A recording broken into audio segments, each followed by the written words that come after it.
매일 아침 하나님과 함께 누리는 하늘의 양식 오늘 만나. 제 4장.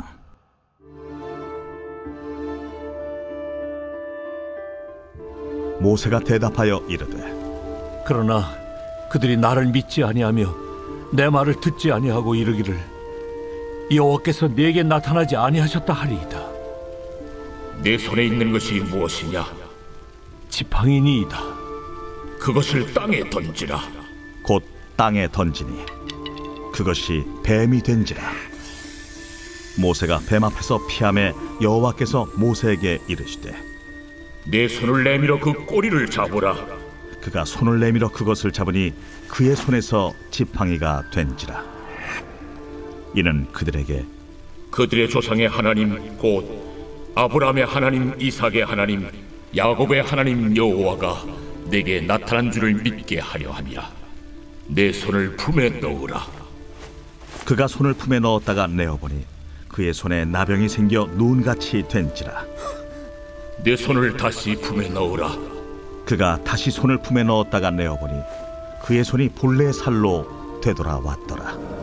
만일 그들이 너를 믿지 아니하며 그 처음 표적의 표징을 받지 아니하여도 나중 표적의 표징은 믿으리라. 그들이 이 두 이적을 믿지 아니하며 내 말을 듣지 아니하거든 너는 나일 강물을 조금 떠다가 땅에 부으라. 네가 떠온 나일 강물이 땅에서 피가 되리라. 오 주여, 나는 본래 말을 잘 하지 못하는 자니이다. 주께서 주의 종에게 명령하신 후에도 역시 그러하니 나는 입이 뻣뻣하고 혀가 둔한 자니이다. 누가 사람의 입을 찌었느냐? 누가 말 못하는 자나 못 듣는 자나 눈 밝은 자나 맹인이 되게 하였느냐? 나 여호와가 아니냐? 이제 가라. 내가 네 입과 함께 있어서 할 말을 가르치리라. 오 주여, 보낼 만한 자를 보내소서. 여호와께서 모세를 향하여 노하여 이르시되 레위 사람 내 형 아론이 있지 아니하냐? 그가 말 잘하는 것을 내가 아노라. 그가 너를 만나러 나오나니 그가 너를 볼 때에 그의 마음에 기쁨이 있을 것이라. 너는 그에게 말하고 그의 입에 할 말을 주라. 내가 네 입과 그의 입에 함께 있어서 너희들이 행할 일을 가르치리라. 그가 너를 대신하여 백성에게 말할 것이니 그는 내 입을 대신할 것이요 너는 그에게 하나님같이 되리라. 너는 이 지팡이를 손에 잡고 이것으로 이적을 행할지니라. 오늘 본문은 하나님께서 모세를 이스라엘의 구원자로 부르시는 장면이죠.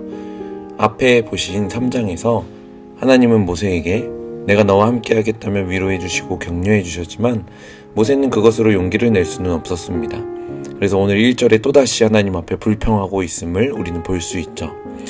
백성들이 모세의 말을 듣지 않을 것이고 하나님이 모세를 찾아오지 않으셨을 것이다 라고 백성들이 얘기하면서 믿지 않을 것이다 라는 모세의 걱정이었습니다. 이렇게 계속 걱정과 두려움에 빠진 모세를 향해서 하나님은 책망하지 않으시고 다시 한번 실제적인 표적을 보여주시면서 모세가 담대함을 가질 수 있도록 격려하십니다. 그러면서 모세 손에 있는 지팡이를 통해 하나님의 능력을 다시 한번 보여주시죠. 그 지팡이를 땅에 던지니 그 지팡이는 뱀이 되었고 그 뱀의 꼬리를 다시 잡을 때 지팡이가 되었습니다. 그리고 또다시 보여주셨던 표적은 6절에 나오는 것처럼 손을 품에 넣었다가 뺐을 때 나병이 생기고 다시 품에 넣었다가 빼니까 본래의 살로 되돌아오는 표적이었습니다. 그러면서 이렇게 말씀하시죠. 8절입니다. 여호와께서 이르시되 만일 그들이 너를 믿지 아니하며 그 처음 표적의 표징을 받지 아니하여도 나중 표적의 표징은 믿으리라. 이 두 가지의 표징을 통해서는 하나님이 보내셨음을 믿을 것이다 라는 하나님의 격려의 말씀이었습니다.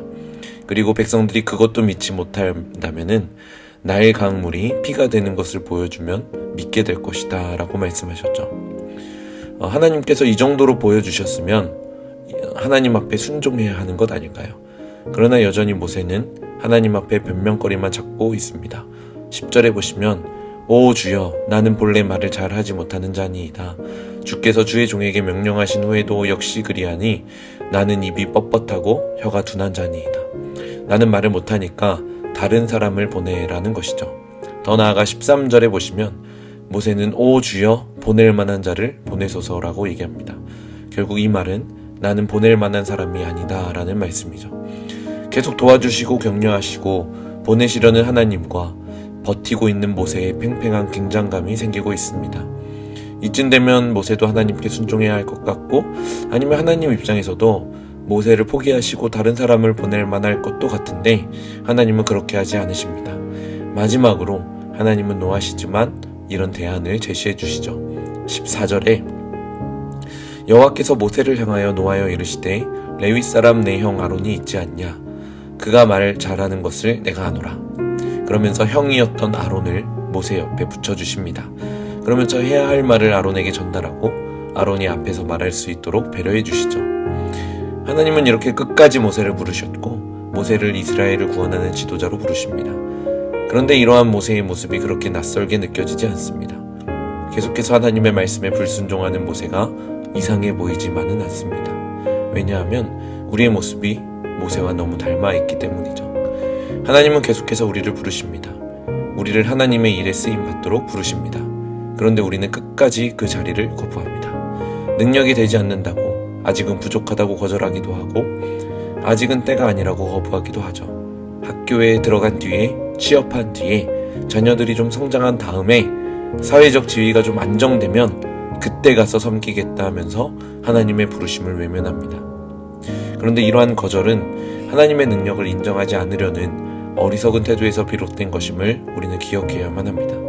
사실 우리의 이러한 핑계가 굉장히 합리적이긴 합니다.